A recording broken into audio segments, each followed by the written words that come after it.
Bismillah, walhamdulillah, wa salatu wa salam ala rasulillah. Assalamu alaikum wa rahmatullahi wa barakatuh. Today, inshallah ta'ala, we are talking about the name of Allah, Al-Aziz. Al-Aziz can be translated as the Almighty, the one who cannot be harmed, the one whose retribution cannot be stopped. Al-Aziz can also be the authority or the most honorable. These are all possibilities. Coming from the root verb azza ya'izzu, izzatan, which means to have honor, glory, respect, to have power, strength, domination, to be invincible, and to be precious and to be rare and dear and cherished and unattainable. That's why Allah Ta'ala is unassailable. Allah Ta'ala cannot be beaten because Allah Ta'ala is essentially unattainable, Al-Aziz, in terms of defeating, etc. Now, this is a name of Allah that shows up 88 times in the Quran, so it's a big one. And it shows up with many different names of Allah as well.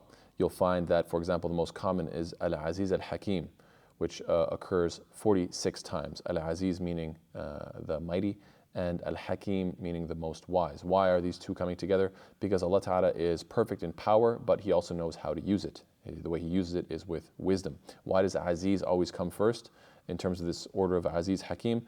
Well, because power is more obvious, whereas the knowledge or the wisdom of why what's happening is more abstract.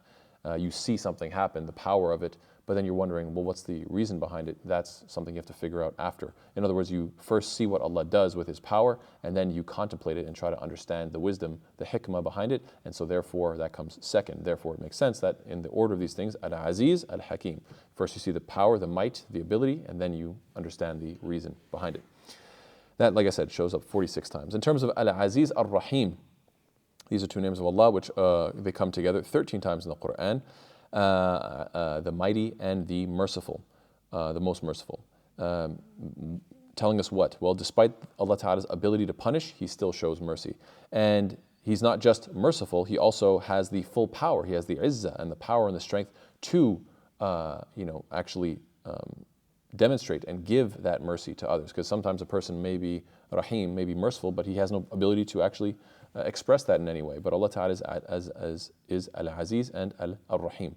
He has the power to be merciful as well. And these two combined evoke both hope and fear. They also explain why Allah Ta'ala doesn't take the criminal to account immediately. Allah Ta'ala is merciful, so He gives time for people to reform and get better, even though He has the ability to take them to account immediately. Another two names that come together 7 times are what? Al-Qawi Al-Aziz. Al-Qawi meaning the powerful, the all-powerful, the most strong, the most powerful, etc. Al-Aziz meaning also the most mighty, but can also, in this case, we could focus more on the one who has the most honor and authority. Because some people may have power, but they have no honor. In other words, they have lots of power. I don't know, let's say like an animal that is very powerful. Yes, but it's not an honorable, it doesn't know what to do with it. It's not using it in an authoritative way, in a way that is like a leader or something impressive. Rather, Allah Ta'ala, however, has perfect power and perfect honor and authority, knows exactly how to use it. Again, this concept is coming back. Then you have 6 times in the Quran, Al-Aziz, Al-Alim. Al-Aziz meaning the Almighty, Al-Alim, the All-Knowing. 6 times in the Quran. Why? To emphasize what? That Allah's power comes from knowledge. It's not blind, brute force. Aziz, Dhu Intiqam, the Aziz, the Almighty, and the one who possesses the ability to avenge or to take revenge, to give retribution, to exact punishment upon the wicked. These names of Allah subhanahu wa ta'ala occur 4 times in the Quran. Azizun, Dhu Intiqam. They show up 4 times in the Quran. Why? Again, the concept of hope and fear. Hope that Allah Ta'ala has the power to avenge the oppressed, right? You're hopeful that Allah Ta'ala, yes, He's going to take care of those who have been oppressed and punish their enemies. So that gives you hope, but also fear to never consider Allah Ta'ala as unable to punish you for your own sins, because He can take retribution against you, because He is Aziz, and He is the one who does take retribution, Dhu Intiqam. Then you have 3 times the names of Allah, Al-Aziz, Al-Hamid. They show up 3 times in the Quran. Why? Because, as the saying goes, absolute power corrupts absolutely. However, when it comes to Allah subhanahu wa ta'ala, Allah Ta'ala does have absolute power. He is Al-Aziz, and yet He is the opposite of tyrannical. He is not corrupt at all. He's the opposite. Rather, He is the most praiseworthy. Everything that He does is praiseworthy. Hence, Al-Aziz, Al-Hamid. Then you have the names of Allah, Al-Aziz, Al-Ghaffar, showing up 3 times in the Quran, and Al-Aziz, Al-Ghafur, showing up twice in the Quran. Ghaffar, meaning the one who forgives over and over and over again. So despite Allah's ability to punish, because He is Aziz, He's powerful, even despite the fact that He has that ability, He still forgives repeatedly. And again, Aziz al-Ghafur, despite the fact that He has that power to punish immediately, He is Ghafur, He forgives big sins, huge sins. So subhanAllah, these are the qualities and attributes of Allah. Then we have last two, inshallah ta'ala, Al-Aziz, Al-Wahhab. This shows up once in the Quran, implying what? Al-Wahhab is the one who gives gifts over and over and over again, abundant gifts, gifts that people did not deserve, yet Allah keeps giving. And this implies what? That He gives all kinds of gifts all the time because He has the power to do so. So He is almighty, He has the power to do so, and nobody can give anybody anything without His authority. And then the last one is Al-Aziz, Al-Muqtadir. This shows up once in the Quran. And this one's a little bit, you could say, confusing in the sense that these two names of Allah almost have the same meaning. Al-Aziz, the mighty, the powerful, and Al-Muqtadir, the one who is all capable. And so you could say, well, what's the difference here?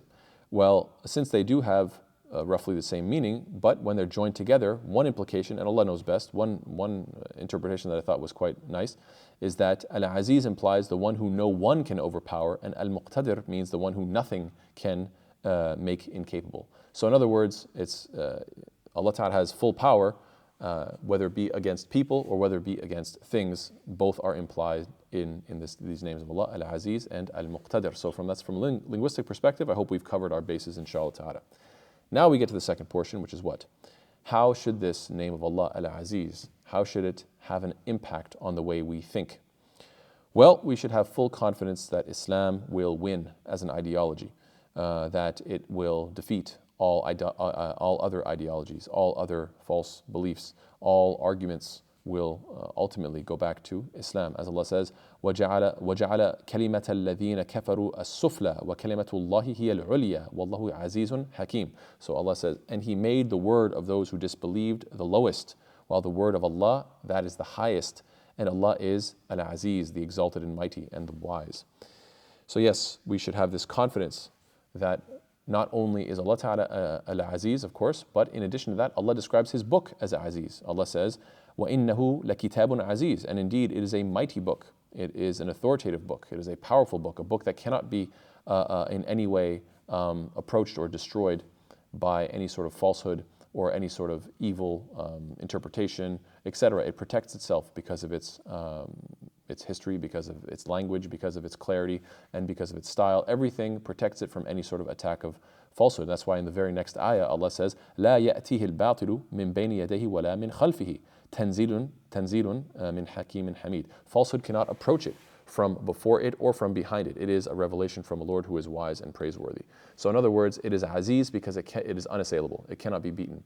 And this is why Allah Ta'ala in the very next ayah explains falsehood, whether it be directly or indirectly, whether it be from the front or from the back. And the implication is that whether you want to attack it directly with straight, argumentation in a debate, or whether indirectly by, coming up with ways of, trying to influence people, distract people, try to make people, put different ideas in people's minds in a sort of subtle way that will make them disregard the Quran. None of it's going to work. Whether it's direct or indirect, it's not going to help. This Quran is unassailable. It is innahu lakitabun aziz. It is an aziz book. Now, in terms of confidence for not only Allah subhanahu wa ta'ala, not only the Quran, but in addition to that, and not only for Islam as an ideology and as a belief, but also for the ummah. Allah Ta'ala says, فَلَا تَحْسَبَنَّ اللَّهُ مُخْلِفَ وَعْدِهِ وَرُسُلَهُ إِنَّ اللَّهَ عَزِيزٌ ذُو انْتِقَامٍ. So never think that Allah will fail in His promise to His messengers. Indeed, Allah is exalted in might and the owner of retribution. In other words, this ayah is saying not only is Allah Ta'ala is mighty in all the other ways that we mentioned, but He will never fail in His promise to this ummah, and that this ummah will what? Well, what is the promise? We know that the Prophet said that لَيَبْلُغَنَّ هَذَا الْأَمْرُ مَا بَلَغَ اللَّيْلُ وَالنَّهَارُ. That this matter, this Islam, and therefore this ummah will what? It will certainly reach every place touched by the night and day. This deen is going to spread all over the world. And you have to remember, this was being stated 1400 years ago by the Prophet ﷺ, even though you can imagine this was basically considered a tiny little sect, a tiny little cult even. I'm sure enemies of Islam would label it that way and say, look at how small this little band of Muslims are. Look at the delusion that they have that Islam is going to go all over the world. And then it did. So, and then the hadith continues and says what? Allah will not leave a house or a residence, but that Allah will cause this religion to enter it, by which the honorable will be honored. هذا الدين بعز عزيز أو بذل ذليل. So subhanallah, every honorable person will be honored through this. Subhanallah, بعز عزيز. So the word عزا يعز الله به الإسلام. Then he continues and says what? Again, using this word of aziz and the root verbs, the root verb of ayn, zay, saying what? That Allah will honor the honorable with Islam and He will disgrace the disgraceful with unbelief. This is a hadith in Musnad Imam Ahmed, and it is considered an authentic hadith as well.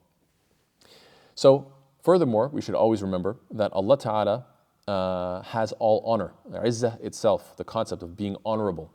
This is with Allah and His Messenger and the believers, as Allah Ta'ala says, وَلِلَّهِ الْعِزَّةُ وَلِرَسُولِهِ وَلِلْمُؤْمِنِينَ وَلَكِنَّ الْمُنَافِقِينَ لَا يَعْلَمُونَ. But to Allah belongs all honor, and to His Messenger and to the believers, but the hypocrites don't know. So if ever you see that certain Muslims, they are seeking honor through other than Islam, they think that it's honorable to copy this group or that group, to be like these people or those people, to try to act like them or those people, etc. Whenever you see people seeking honor in other than Islam, then you should know for a fact that that person has some sort of element of hypocrisy, because Allah Ta'ala is saying, look, Izzah is with Allah, His Messenger and the believers, and the only people that don't understand this are who? The munafiqeen, the hypocrites. So may Allah Ta'ala protect us from nifaq. Allah says what? مَنْ كَانَ يُرِيدُ الْعِزَّةَ فَلِلَّهِ الْعِزَّةُ جَمِيعًا. Whoever desires honor, then to Allah belongs all honor. If you really want this honor, then you have to seek it by getting closer to Allah subhanahu wa ta'ala. And this, of course, is reminiscent of the hadith in which the Prophet says, مَنْ تَشَبَّهَ بِقَوْمٍ فَهُوَ مِنْهُمْ. Whoever, he who copies any people, then he is from amongst them. The moment, they say that, what's it called? Imitation is the greatest form of flattery, I think is the quote. Basically saying what? That when you imitate others, you are telling them that they are the best, they are better than you, that they are the most honorable, that they are worthy of imitation and so forth. And this is something that is only true of Allah and His Messenger and the believers, not of disbelievers. And this is a tough reality to hold on to. It's going to make you sometimes feel strange, but the Prophet gives glad tidings to the stranger. بدأ الإسلام غريبا وسيعود كما بدأ غريبا فطوبى للغرباء. Islam initiated as something strange, and it will return to something that is strange. So glad tidings to the stranger. It should be nothing. You should never feel dishonored by practicing, talking about, implementing your Islam. It should be something that gives you pride and honor, because Allah Ta'ala is Al-Aziz. And we should always remember the very beautiful quote from Umar ibn al-Khattab radiallahu ta'ala anhu, who said, نَحْنُ قَوْمٌ أَعَزَّنَا اللَّهُ بِالْإِسْلَامِ فَإِنِ ابْتَغَيْنَا الْعِزَّةَ بِغَيْرِهِ أَذَلَّنَا اللَّهُ. That we are people who Allah has honored with Islam, and if we seek honor in other than it, then Allah will humiliate us once again. So yes, this should affect the way we behave. We should defend the honor of the Muslims.